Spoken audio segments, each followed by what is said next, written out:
너무나도 당연한 질문을 하셔서 짜증이 났습니다. 네네. 전혀 시키지 않고 초등학교 때 일정 루틴을 가지고 공부 습관을 들이지 않았다 보니까 우리 큰아이가 들으면 섭섭할지 모르겠는데 루틴으로 한 7년을 가져갔다가 그만둔 시점이 언제였죠? 큰아이가 초등학교 4학년, 작은아이가 초등학교 네네. 2학년 예.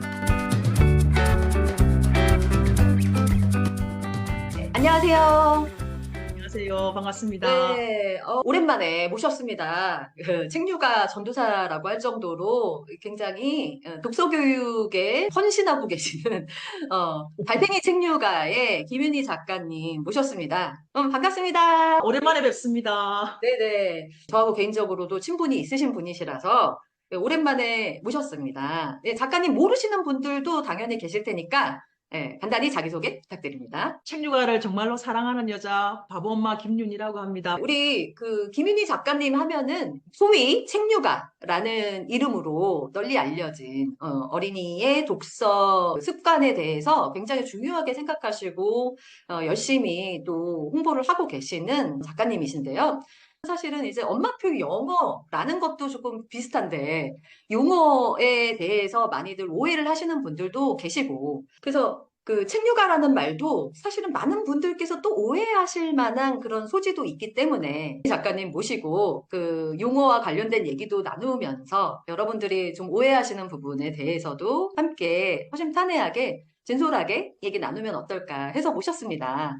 네, 일단 그 책류가 엄마표 영어 그 용어가 굉장히 유행을 한 적이 그래도 꽤 됐죠. 한 10년, 20년 정도 이 용어가 교육과 육아계에서 이제 유행해온 용어이기는 하지만 요즘에 약간 흐름이 제가 보기에는 굉장히 이제 책류가나 엄마표 용어가 너무 극성 엄마의 이미지가 좀 씌워진 것 아닌가? 이런 생각이 들 때가 있어요. 그쵸? 그래서 그런 부분들에 대해서 맞습니다. 좀 어떻게 생각하시는지 좀 여쭙고 싶고 실제로 엄마표 영어나 이제 책류가 이제 활자에 지나치게 몰입하거나 영어 영상에도 너무 어린 시절부터 너무 몰입을 하다가 이게 뭐 심리적으로 좀 문제가 생긴 경우를 저도 이제 주변에서 본 적이 있기 때문에 그런 것에 대한 어떤 비판들도 또 받는 것도 저는 솔직히 인정하는 측면이 있거든요. 그래서 작가님은 그런 부분들에 대해서 들어보셨는지 주변에서라도 혹은 어떻게 생각하시는지 먼저 그 얘기부터 좀 들어보고 싶습니다. 맞습니다. 전적으로 하신 말씀에 동의를 하고요. 저도 제 유튜브에 음. 책류가를 재정의합니다라는 제목으로 제가 영상을 찍은 게 있어요. 같은 질문에. 그러니까 네네. 네. 책류가라는 단어 때문에 영유아기 아이들은 많이 뛰어놀아야 되잖아요. 많이 어, 뛰어놀고 엄마랑 스킨십하고 대화하고 이 세상을 좀 알아가는 시기인데 그 어린 아이들에게 앉혀놓고 벌써 영유아기 때 활자를 가르치고 책을 읽어줘야 한다고 생각하시는 분들이 계시더라고요. 이 책류가라는 어감이 또 그쵸. 더구나 또 많은 책을 읽어줘야 한다라고 또 생각하시고 오해하시고 정말로 유치원에서 온 아이들을 진짜 몇 시간씩 책을 읽어주는 부모도 있다라는 얘기를 저는 들은 적은 있습니다. 개인적으로 정말로 잘못된 책류가라고 생각합니다. 음, 아이의 하루 일과 중에 정말 저는 하루에 한 권을 정말 피곤하면서 주장하는데요. 하루에 한 권이면 됩니다. 아이가 어, 일어나서 밥 먹고 놀고 자고 하는 그 일상 중에 그냥 한 부분인 겁니다. 시간으로 따지면 5분, 권수로 따지면 한 권. 그래서 책이 좀 아이에게 익숙한 물건으로 좀 다가가고 나중에 8살 이후에 글자를 떼고 나서 스스로 읽는 아이가 됐으면 하는 바람인 거지. 책으로만 아이를 키운다? 저는 그건 책육아의 잘못된 정의라고 생각합니다.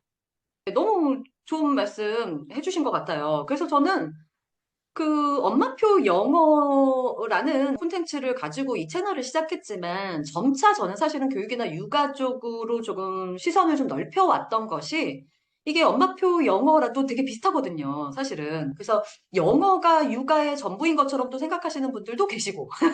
네, 그러면서 그 굉장히 약간 그 부작용이 생긴 것도 사실이기 때문에 저는 이제 그 부분에 대해서도 채널에서 다루었던 적이 있듯이 책류가도 약간 그런 측면이 있지 않나라는 생각이 들었어요. 그래서 작가님이 굉장히 책류가에 뭐 목숨 걸었다 뭐 이렇게도 많이 표현을 하시고 예, 책류가의 진심 뭐 이런 말씀을 하시는데 이 자리에서 제가 한번 단도직입적으로 뭐 좀 확실하게 좀 여쭤보고 싶어요. 책육아에서 정말 중요한 것은 책일까요? 아니면 육아일까요? 이 부분 좀 질문하고 싶습니다. 네.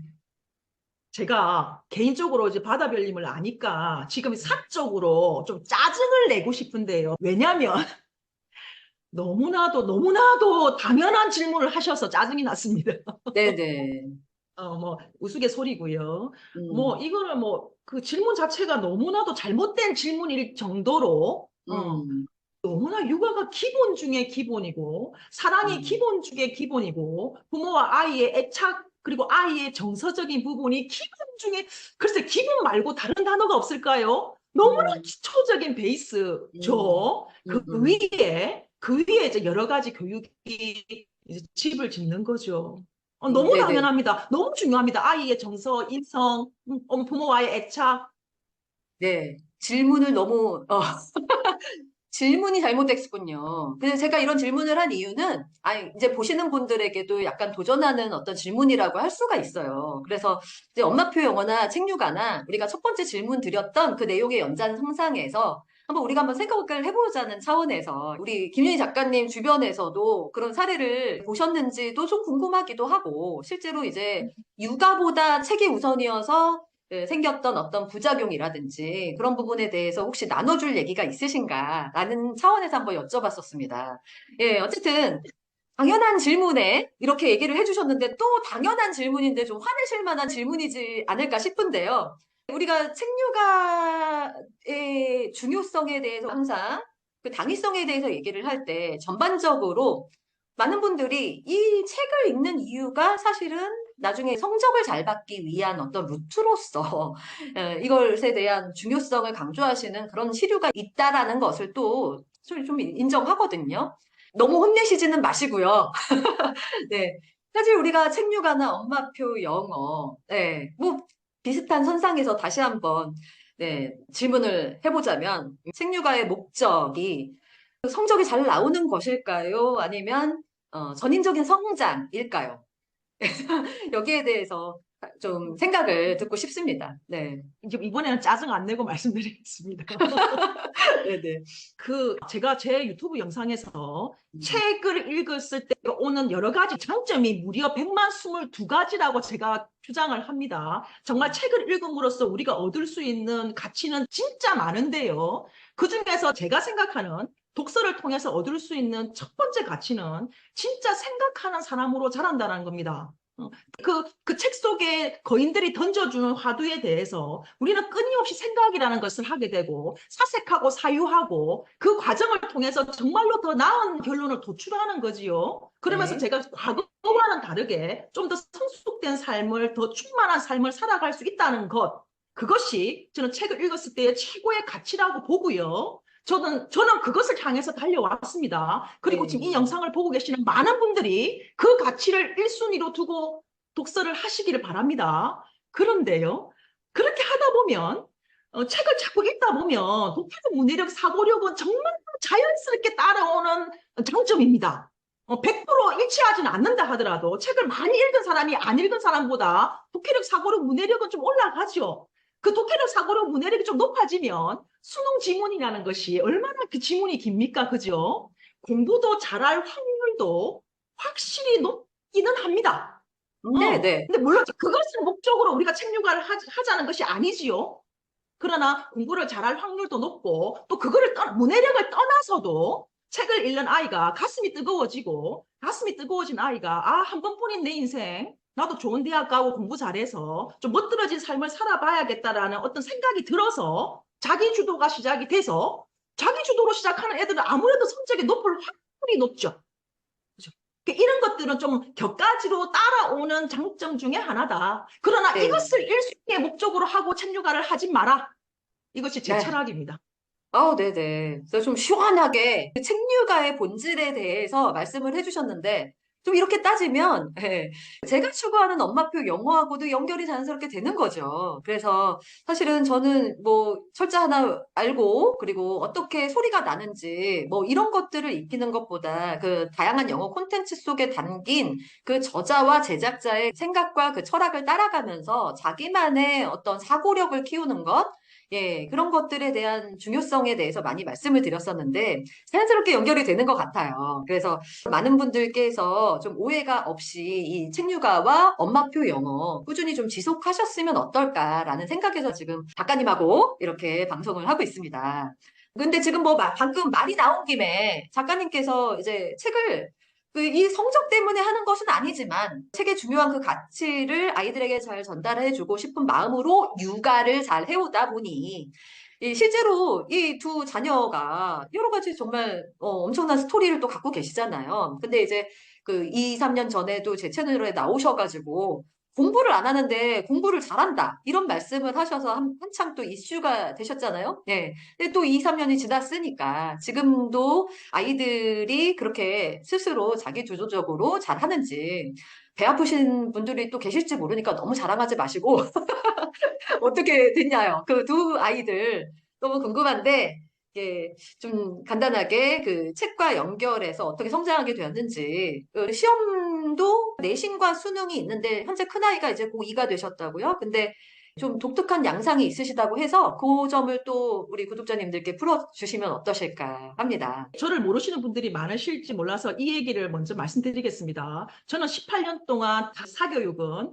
예체능 다 포함해서 피아노 하나, 공부 사교육은 단 한 번도 한 적이 없고요. 문제집을 사서 풀린 적도 없고 제가 앉혀놓고 엄마표로 한 적도 단 한 번도 없습니다.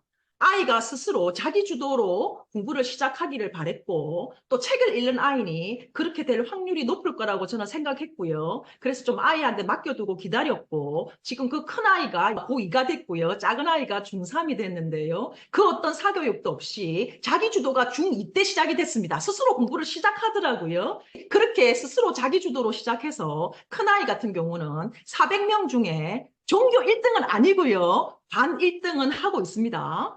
모의고사 같은 오. 경우는 국영수 1등급이 나오고 있습니다. 오, 정말, 네.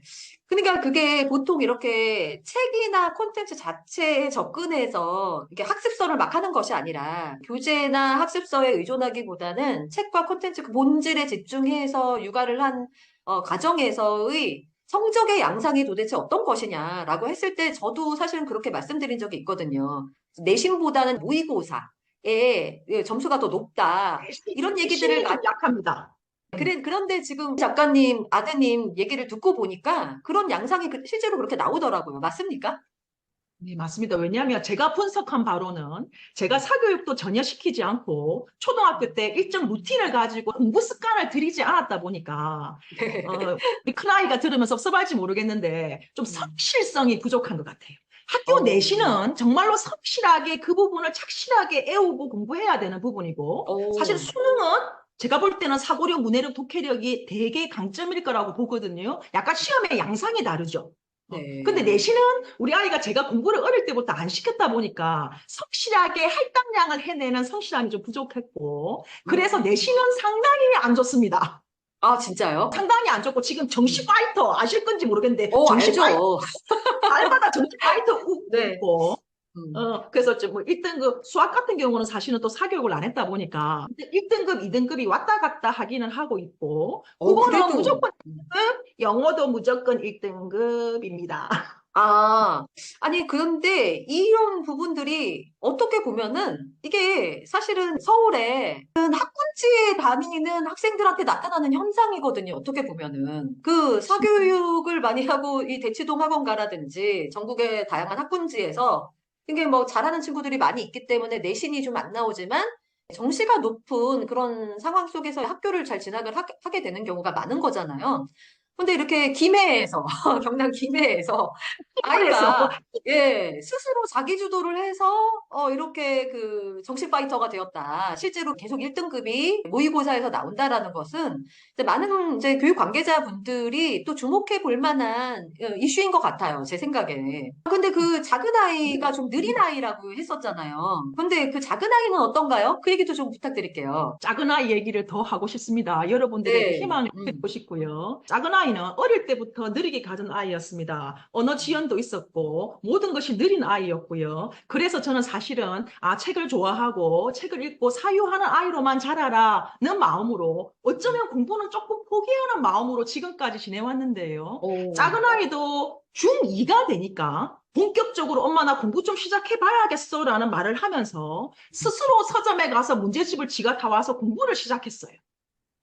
그리고 오, 첫 시험은, 중2 첫 시험은 평균, 영어도 56점, 평균이 70점대로 다 낮은 음, 수준으로 나왔고요. 그 다음에 더 기말고사에 진짜 박차를 다 가하는 겁니다. 혼자서.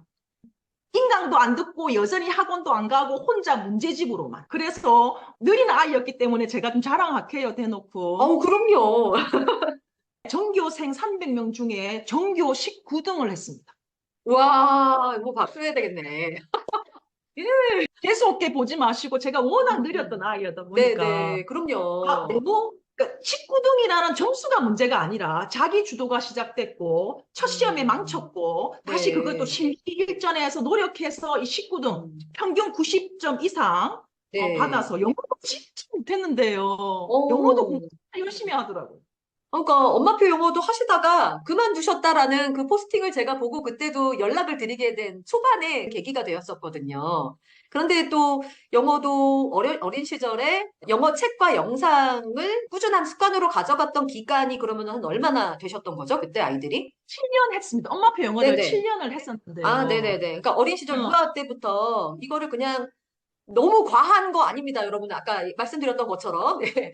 꾸준한 어떤 루틴으로 한 7년을 가져갔다가 그만둔 시점이 언제였죠? 큰아이가 초등학교 4학년, 작은 아이가 초등학교 네네. 2학년 때. 예. 저희 채널에서 좀 늦게 시작하는 경우가 좀 많았는데, 이제 반대시거든요. 근데 이제 어린 시절에 그런 루틴을 그냥 꾸준하게 삼아 오셨던 것이 아이에게 아마도 언어의 뇌를 하나 만들어주진 않았을까 그런 생각이 들더라고요. 그래서 그런지 나중에 이제 학습적으로 학교에서 하는 그런 내용들과 이게 딱 접합이 되었을 때, 그래도 어느 정도 성적은 뒷받침이 된 것이 아닌가. 근데 어느 정도가 아니라 굉장히 잘 나오는 것 같아요. 영어도 1등급이 나오고, 모의고사에서. 둘째도 지금 어느 정도?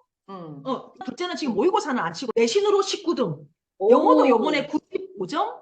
오, 너무 대단합니다. 그래서 많은 분들께서 이 꾸준한 루틴의 일상을 의심하시는 분들이 여전히 많이 계시는데, 그런 부분들에 대해서 시원하게 한번, 네, 결과로서 또 말씀을 해주셔서 많은 분들에게 좀 도움이 되지 않으셨을까라는 생각이 들어요. 그러면 오늘 정말 오랜만에 나오셔서 여전히 자기주도 학습이 잘 되고 있는 아이들 이야기 또 다시 나눠주셔서 감사드리고 마지막으로 우리 이제 구독자님들에게 오랜만에 나오셨으니까 하시고 싶으신 말씀 듣고 마치도록 할까요? 네. 네. 아까 초반에 우리 바다별님이 말씀하셨던 그 부분을 다시 언급하고 마치고 싶습니다. 네. 책류가는 아이에게 책을 많이 읽혀서 지식 탱크, 독서 영재를 만드는 교육이 진짜로 아닙니다. 정말로 아닙니다. 혹시 그렇게 알고 계셨다면, 책으로 육아를 하는 걸로 알고 계셨다면, 지금부터 그 생각은 다 깡그리 버리십시오. 책육아는 그저 아이의 일상 중에 한 권의 책을 읽어주는 그 일상이 있는 거고요. 그래서 책이 익숙해져서 책을 읽는 성인으로 자라게 하는 것. 그래서 어, 많은 어른들의 글들을 읽으면서 나의 삶을 좀 충만하게 살아갈 수 있는 책이 멘토 역할을 할 수 있게 그런 아이로 키우는 것. 그것에 가장 중요한 목적과 가치를 두고 오시길 바라겠습니다. 감사합니다. 저는 책 멘토를 보통 사람책이다 이렇게 표현을 하는데 어떻게 보면은 우리가 용어만 조금씩 다를 뿐 아이 자체의 어떤 잠재력을 키우고 성장하는 아이가 되게끔 하는 그 육아의 본질에 있어서는 좀 같이 연결되어 있는 하나가 아닌가라는 생각이 들어서 너무 좋네요. 어쨌든 오늘도 이렇게 오랜만에 나오셔서 좋은 말씀 감사드리고 또 다음에 뵙는 걸로 하겠습니다. 네, 감사합니다.